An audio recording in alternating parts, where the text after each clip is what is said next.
చెప్పు. రేగి పనుల అన్వేషణకు వచ్చాము ఇవాళ నేను మా అన్న. ఎందుకంటే ఈరోజు మేము సాయంత్రం జమ్ములమడికి వెళ్తున్నాం. మా రిలేటివ్స్ ఉంటే కొంతమంది వాళ్ళు తింటారని వాళ్ళకు. అందరికీ నమస్కారం, నేను మీ పవన్. అందరు ఎలా ఉన్నారు? ఈరోజు వీడియో ఏంటంటే, ఈరోజు నేను మా అన్న కలిసి జమ్ములమడికి వెళ్తున్నాం. మా రిలేటివ్స్ కొంతమంది ఉన్నారు. ఇది రేగుపళ్ళ కాలం కాబట్టి అటు చెట్టు చూపి ఒకసారి. అది చెట్టు అనమాట. రేగు పండ్ల కోసం వచ్చాం. ఇటు సైడ్ అది రేగు పండ్ల కోసం వచ్చాం. కొన్ని ఏమో ఎత్తాము కానీ ఇంతవరకు ఇంకా కొన్ని ఇంకా కావాల్సింది, అందుకోసమని ఇంకా ఎత్తుకుతున్నాము. ఈ చెట్టు మీద మాగిన పళ్ళు అనమాట. చాలా మటుకైతే మొత్తానికి రాలిపేసాము. బాగానే దొరికింది. చిన్న చెట్టు అయినా చూడ్డానికి అయితే చెట్టు అయితే ఇంత చాలా చిన్నగా ఉంది. అయినా కూడా పళ్ళు మాత్రం దండిగా ఉన్నాయి. ఇక మా అన్న వెతుకుతున్నాడు. ఇందాకనే రాళ్ళతోటి బాగా తరిమాము. తడితే అన్నీ మాగినటువన్నీ తీసుకున్నాయి. ఇంకా పచ్చి మిగిలే అన్నీ మొత్తం మీకు కలెక్ట్ చేసిన రేగు పళ్ళల్లో ఇందులో ఉన్నాయి. బాగా దండిగానే వచ్చాయి, ఒక 10 మోయిన ఉంటాయి. ఏమంటే సమస్య ఏంటంటే, అది రాళ్ళతో కొట్టినప్పుడు పోయి అక్కడ ముళ్ళ తుప్పల్లో పడుతున్నాయి. అక్కడికి వెళ్ళి తీయాలంటే కొంచెం కష్టంగా ఉంది. కాకపోయినా ఇష్టంతో చేసే కష్టం కూడా తెలియదు అంటారు కదా, అలాంటిది అనమాట ఇది కూడా. ఇది మా అన్న ఇద్దరం కలిసి బాగానే జోడించామన్నమాట పళ్ళు. మొత్తానికి అయితే బాగా కలెక్ట్ అయ్యాయి. ఇంకా కొంచెం దూరం వెళ్ళి అక్కడ ఉన్న చెట్లకు చూస్తాం ఎన్ని ఉంటాయి ఏందో. చెట్టు చూడండి ఒకసారి, చెట్టు చూపిస్తా. బాగా మాయినవి ఇంకా మస్తు దండిగా ఉన్నాయి ఇందులో. చెట్టు చిన్నది. ఎస్, చెట్టు మాత్రం చూడడానికి చాలా చిన్నది, కాకపోతే పళ్ళు మాత్రం ఇంత చిన్నగా ఉన్నాయి. ఎంత రుచి ఉన్నాయో అసలే. దీనికి ఒక సామెత గుర్తొచ్చింది నాకు చెప్పడానికి. పిట్ట కొంచెం కూత కనమంటారా, అలాంటిది అనమాట. చూడండి అసలు చేతితే నా హైటే ఇంతే ఉన్నది. పళ్ళు మాత్రం ఇన్ని కాసాయి అప్పుడే. కాకపోతే ఈ సీజన్ కాదు ఇంకా రేగుపళ్ళకు. ఆయన కూడా ముందే పుత్తొచ్చింది. మామూలుగా సంక్రాంతికి అందరూ స్నానం చేయడానికి రేగుపళ్ళు వాడతారు, పట్టుకున్న వాళ్ళు జంపు కావడానికి అనే ఒక మూఢనమ్మకంగా అనమాట.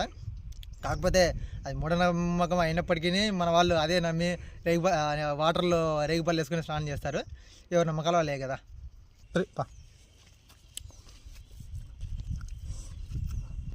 మా అన్వేషణ చెట్టు మీద ఇది నాకు బలి, ఈరోజు నాకు ఆహారం. ఇంకా మస్తు ఉన్నాయి, మంచిగా ఉన్నాయి. అయితే బాగా తీయగా ఉన్నాయి రేగుపళ్ళు. చాలా రోజుల తర్వాత తింటున్నాం కదా, బాగా రుచిగానే ఉన్నాయి. సీజన్లోనే వస్తాయి కాబట్టి సీజన్కి తగ్గట్టే మనం కూడా ఫలాలు తినాలి. సరిగ్గా కనపడతలేవు అనుకుంటా. ఒక్క నిమిషం వాటిని చూపిస్తా మీకు. ఎంత ఉన్నాయో అసలు, ఎంత మాయ అంటే అంత మాగే.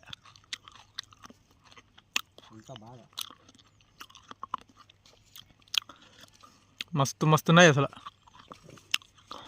ఇక్కడ మాత్రం వదిలిపెట్టుకున్నాడు. ఆ సందులో దొరి ఈ సందులో దొరి మొత్తానికి అయితే వాళ్ళని ఛేదించి. ఎవరికి రావన్నీ?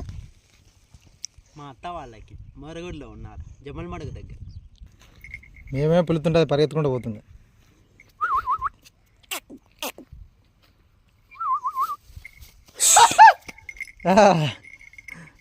దాంతో ఏమంటా నీకు?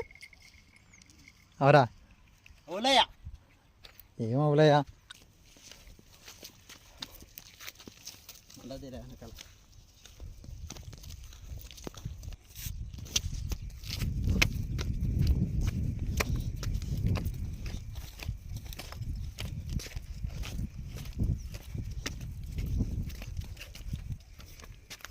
షరఫో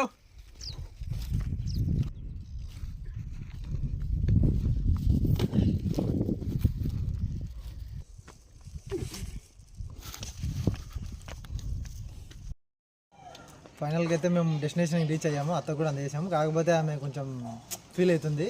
యాక్చువల్లీ జరిగింది ఏంటంటే, నిన్న వచ్చా అనమాట ఇదే ఊరికి. అత్త వాళ్ళ ఇంటి దగ్గరికి రాలేదని ఆమె ఫీల్ అయింది.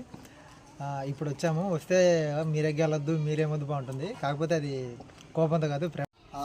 జరిగినది అంతా మీరే వీడియోలో చూడండి. వీడియోలో వస్తుంది మా అత్త ఎలా మాట్లాడుతుంది మాతోటి. అదే ఎట్లా ఫోన్ చేయాలా మనకు, మాట్లాడకండి, ఇంటికాడికి వచ్చి పలకరేయకని చెప్పిన. నీకు కేక్ తెచ్చినా అంటే రేగల ఎవరికైనా రేగలు 10 రూపాయలు ఇచ్చే మచ్చు పెడతారు. 10 రూపాయల కోపంతో కాదు, ప్రేమతోటి. నిన్న రాలేదని మొత్తానికి అయితే ఒప్పుంది. మా కోసం పాలు తీసుకోవడానికి వెళ్ళింది. అది తాగేసి మేము కూడా బయటికి వెళ్ళిపోతాం. మేము ఇచ్చిన పని చర్చికి స్టార్ గురించి అని వచ్చాము. నేను ఆర్డర్ ఇచ్చాము ఆల్రెడీ, దాన్ని తీసుకోవడానికి వచ్చాము. వస్తూ ఇట్లా దారిలో ఇచ్చిపోదామని అత్త వాళ్ళ ఇంటికి వచ్చాము. ఓకే, నా వీడియోస్ కనుక మీకు నచ్చినట్లయితే లైక్ చేయండి, షేర్ చేయండి, సబ్స్క్రైబ్ చేయండి. Thank you.